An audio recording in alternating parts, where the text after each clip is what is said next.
Bakit mo ako ginising? Ha? Ano? Ginising mo ako, yung sarap-sarap ng panaginip ko, kumakain ako. Kung ikaw naman natutulog, hindi kita gigisingin. Ako, natutulog ako, sarap-sarap, ginising mo ako. Kasi maghahanap ako ng mantika. Ha? Alam mo naman na gusto ko pagising mo, may pagkain ka na.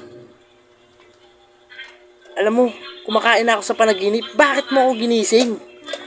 Ha? Naghahanap ako ng tindahan pero sarado na.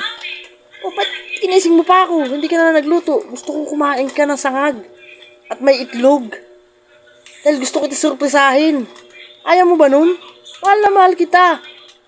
Alam mo, kahit di mo naman gawin yun, mahal din kita eh. Oo, yun naman pala eh. Kahit anong gawin ko sa'yo, hindi ka masaya. Ipagluluto ka na nga. Gagawin ko naman lahat eh. Ha? Wala lang talagang mantika. Ha? Oh, susunod.